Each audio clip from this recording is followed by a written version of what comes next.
सरकार पूरी मुस्तैदी से काम कर रही है। चिकित्सा सुविधा की कमी किसी को भी नहीं है, इसलिए उसको बांटे नहीं। दवा निःशुल्क, अस्पताल निःशुल्क, ऑक्सीजन निःशुल्क, वेंटिलेटर निःशुल्क, सब कुछ निःशुल्क जो शुरू हुआ था वो आज तक चले आ रहे हैं और बेड हमारे पास पर्याप्त मात्रा में उपलब्ध। कमेटी की रिपोर्ट मैं समझता हूं कि आ गई होगी या आज आने वाली है, उसके बाद में देखने के बाद कोई राय देंगे। अभी छोटे शहरों की तरफ इस तरह का नहीं है।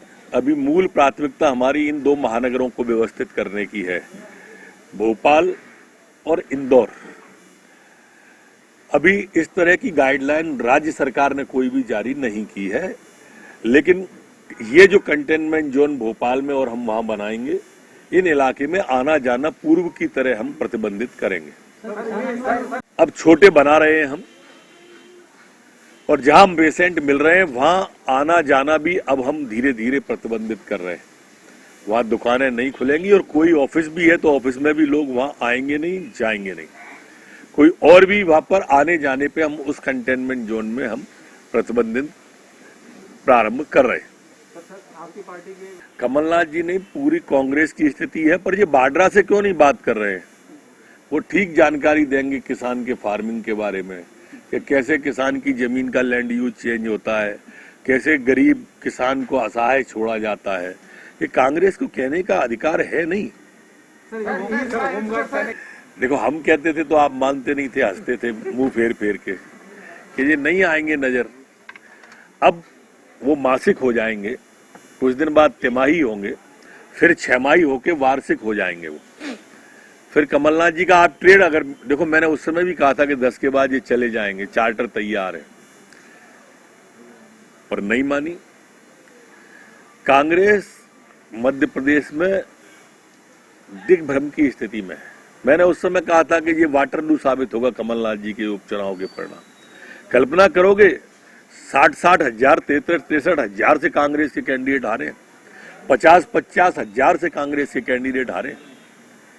रिकॉर्ड है, वोटों का प्रतिशत तो देखो। कमलनाथ जी ने शायद वो प्रतिशत का अंतर देख लिया होगा, इसलिए चले गए।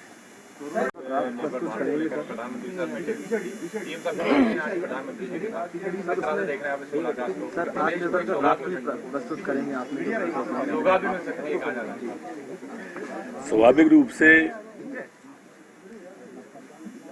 उपचुनाव के बाद में माननीय प्रधानमंत्री जी से भेंट है। जनता ने इतने बड़े बहुमत से जिताया है तो जिम्मेदारी भी बढ़ जाती है, और जिम्मेदारी जब बढ़ती है तो हमारी प्राथमिकता ध्यान में आती है, और हमारी प्रतिबद्धता और प्राथमिकता मध्य प्रदेश के विकास को लेकर है। और उसके लिए माननीय प्रधानमंत्री जी से आज मुख्यमंत्री जी की भेंट है। निश्चित रूप से मध्य प्रदेश के विकास को लेकर सारगर्भित चर्चा होगी। सर, ग्वालियर में किसान जुट रहे हैं, कह रहे हैं कल 2 तारीख को 12 बजे जुट। वैसे देश में उन्होंने कई बार भ्रम फैलाने की कोशिश की है। ये वही लोग हैं जो किसानों को गुमराह कर रहे हैं, जो कभी असहिष्णु शब्द लाते हैं, कभी अवार्ड वापसी वाले आ जाते हैं, कभी टुकड़े टुकड़े गैंग का समर्थन करते हैं। देश अब इन्हें समझ चुका है और इनके भ्रम में कभी नहीं आया। सीएए पे इनके भ्रम में नहीं आया, वो एनआरसी पे इनके भ्रम में नहीं आया। ये कांग्रेस का स्पॉन्सर्ड प्रोग्राम है। कांग्रेस जिस प्रोग्राम को स्पॉन्सर्ड, आप बताओ क्या देश के अंदर अकेले पंजाब में ही किसान है, बाकी जगह किसान नहीं है? बहुत जल्दी किसान को समझ में आ जाएगा। माननीय मोदी जी ने, प्रधानमंत्री जी ने किसानों के हित में बड़ा फैसला लिया है।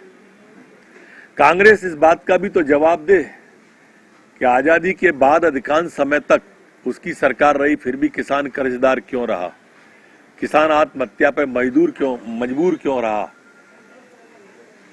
धोखा देना कोई कांग्रेस से सीखे। मध्य प्रदेश में धोखा दिया, पंजाब में धोखा दिया, राजस्थान में धोखा दिया, जहां चुनाव लड़े और उनकी सरकार बनी कर्ज माफी के मुद्दे पर इन्होंने कर्नाटक को भी नहीं छोड़ा और वहां भी धोखा दिया। तो ये किसान की समझ में आ जाएगा, ये जो भ्रम फैलाया है, ये किसान कोई भी नहीं है, ये कांग्रेस के अधिकांश लोग हैं जो पीछे से उन्हें बरगला रहे। मैं समझता हूं उनकी समझ में बहुत जल्दी आएगा। पहली बार क्रांतिकारी निर्णय, किसान मंडी में आए, एमएसपी पे बेचे, समर्थन मूल्य पर बेचे, बाजार में बेचे, घर पर बेचे। स्वतंत्र पहली बार हुआ है आजादी के बाद, किसान बिचौलियों से मुक्त हुआ है किसान पहली बार, इसलिए बहुत जल्दी किसानों की समझ में आएगा।